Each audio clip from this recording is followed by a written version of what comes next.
ஒரு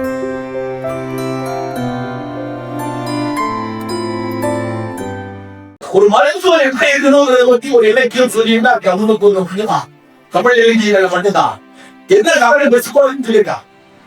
உள்ளி வச்ச இடம் ஆகாடிங்களா நீளம் கசப்பு ஈரம் சிவப்பு புள்ளி வைத்த பட்டு தோல் துளிகள் போடாத. அது கூட ஆச்சரியம்.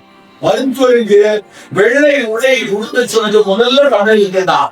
ஓங்கி வெள்ளை புள்ளி எடுத்து ஓங்கி வெள்ளை புள்ளி எடுத்து உண்மை மருந்து செய்ய சூத்தமாக மருந்து செய்யறா.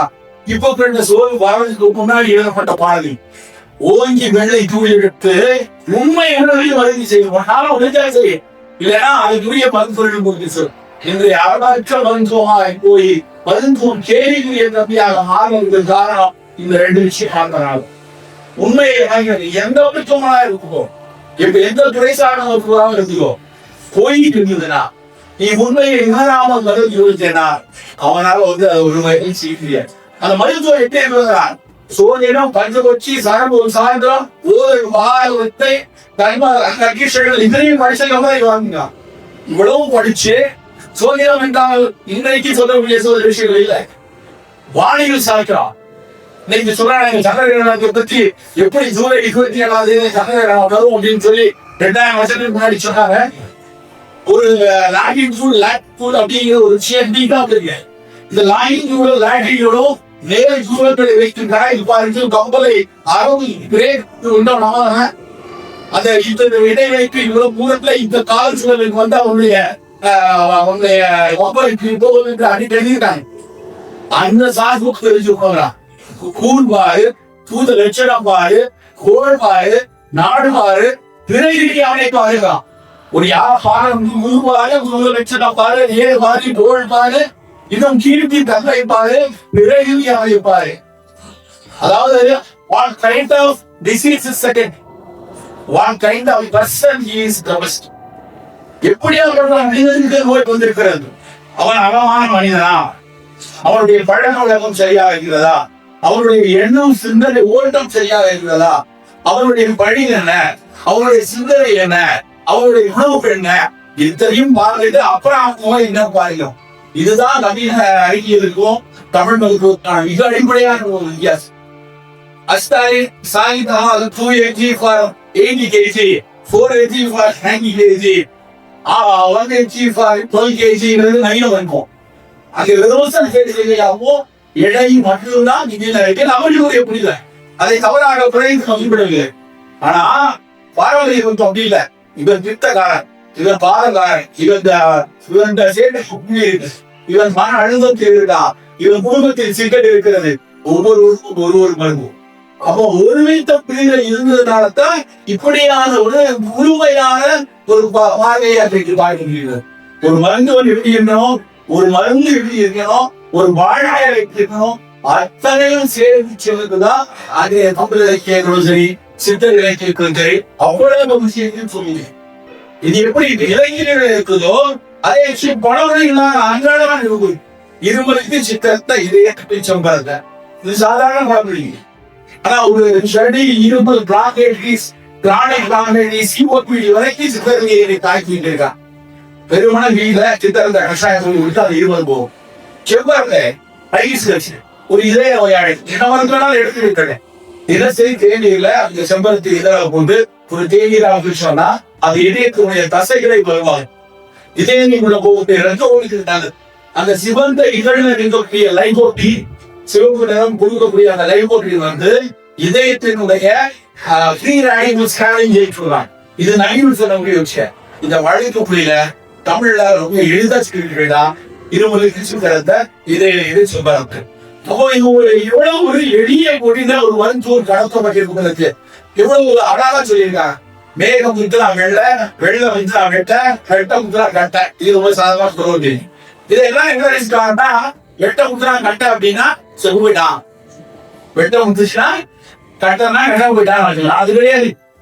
வேகம்ங்கிறதே இப்போ மழை வேகம் மாதிரி ஒரு அகில கண்ணி மயக்கமோ இல்லை ஏதாவது விலை மாற குறைந்ததுனால் ஏற்பட்ட மேகம் உதவி இருந்தால் அடுத்து வெள்ளை வெள்ளை மலேரியாவோ நார்மல் இன்ஃபேரியாவோ இது வந்து வெள்ளை ஒன்று.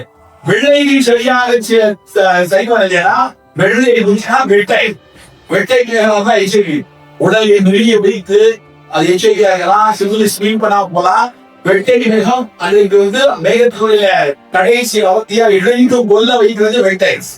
வெட்டை முக்கினால் கட்டைங்கிற வார்த்தைக்கு பின்னாடி ஒரு பெரிய அர்த்தம். கட்டையா வேணும், நம்ம கட்டையா இல்ல. அன்றைக்கு கட்டை என்று சொல்லப்படுறது சந்தனம் இருக்கு. வீட்டுல எல்லாம் வீட்லயும் சந்தனம் வச்சிருப்பாங்க, இழைப்பாங்க. நீ வீர கோவில மட்டும் இருக்கும்.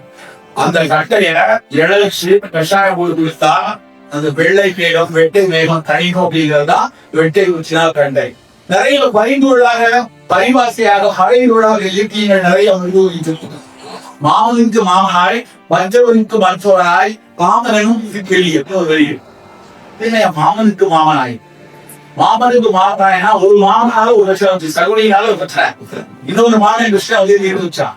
மாமனுக்கு மாமனாய் மற்றவருக்கு மற்றவராய் மற்றவனுக்கு கூட திரும்ப திரும்ப அந்த நபர் முறையில் இருக்க வேண்டிய கூட வந்து சேர்க்கும் போது காமனும் திபிலி இன்னொரு பேர் காமல் காமனுக்கும் திபிலி இருந்ததுன்னா அந்த கோடையை வெளியேற்றம் அப்படிங்கிறத அந்த பாடல் இருக்கு. இப்படி மறைமுகமாக நிறைய இன்னொரு சின்ன பாடல் சொல்லுவாங்க. எட்டு திபிலி ஈரத்து சீரகம் கட்டும் தேடியை கலந்து உண்ண நிக்கலும் விட்டு போகும் விடாமையை முத்த அழிச்சுட்டு போடு அப்படின்னு சொன்னாங்க. என்ன அர்த்தம்? எட்டு திபிலி 2 சீரகம் சுட்டு தேடி கலந்து விட்டா ஏழை கலந்து சாப்பிட்டேன்னா நிக்கல் போயிடும். உடனே விஷத்தை யூஸ் போட்டு அடிக்கிறாங்க நினைச்சாங்க. ஆனா அது சின்ன விடை விடாம முத்தகம் சுட்டு போடல, போத்தகம் சுட்டு போடு. போத்துன்னா மயில், அதனுடைய அகம் தான் இறங்கி மயில் இறகை சுட்டு போதேனா நிக்கல் போயிருந்தா. இன்றைய அறிவியல் கண்டுபிடிக்கிறது என்னன்னா மயில் சொல்லக்கூடிய மயில் தெப்பையும் சீரகம் சேர்த்து கொடுக்கக்கூடிய அந்த மருந்து விக்கலை கூட செய்யும். இப்ப எளிதா ஒரு விஷயம் எவ்வளவு ஒரு மிகச்சிறப்பான ஒரு பயனை கொடுக்கிறது. இப்படி நம் இலக்கியத்தில் தமிழ் மருந்துவதில் நிறைய சின்ன சின்ன விஷயங்கள் அன்றாட வாழ்க்கையில் நிறைய போயிருக்காங்க. அவற்றை எல்லாம் விட்டு நாம் அதையெல்லாம் மறந்து போனதனுடைய விளைவுதான் இன்னைக்கு மிகப்பெரிய நோய்ப்பு. இதையெல்லாம் தாண்டி அவர்கள் அன்றைக்கு நமக்குள்ள இறைவன் திருக்குறள் தான், ஒரு பார்வா தான் திருக்குறள் தான், அப்ளிகேஷன் தான் சர்க்கரை கேட்கு. அந்த பார்வா ஒரு மருந்து ஒரு அதிகாரம் ஒழுங்கொண்டு ஒரு அதிகாரம் தான். அது அதையும் ஒத்துக்க பாடல். ஒரு இறையாணைனா அது ஒண்ணுன்னா இறையாணை பாடல், நீதினா நீதிபதி பாடல், மருந்து அப்படின்னா அவ்வளவு மருந்து மீதான் இருக்கிறோம். ஆனா அப்படி இல்லை. திருக்குறள்ல மருந்துங்கிற அதிகாரத்துக்கு 7 பாடல் உணவே பெருசா அந்த அளவுக்கு உணவு தரீங்க புத்தகம் கொடுத்துருக்காங்க. மருந்து வேண்டாம் யாருக்கு அறிஞர் அச்சது போச்சு முடியும். இது வார்த்தையாக ரொம்ப சாதாரணமா தெரியலாம். ஆனா அச்சது அப்படிங்கிற வார்த்தை பயங்கர அர்த்தம். அறிஞர் அச்சது அச்சதுன்னா அசலேட்டட் நத்திங் அப்படின்னு இருக்கும். அதுக்கு மேல உண்மையா போனா இதுக்கு அடுத்த உடனே அந்த வார்த்தையும் யாரவே வந்தாலும் பசியுடைய உணவுன்னு சொல்ல பதார்த்தம் சித்தாவையும் ஒப்பிட்டுருக்காரு. அப்போ பசி வந்தால்தான் சாப்பிடணும், பசி தான் புசிக்கணும். அந்த பசியை இழைக்கும் அற்றது போச்சுனா முழுமையா வெளியே சாப்பிடணும் அப்படின்னு சொல்லிடுறேன்.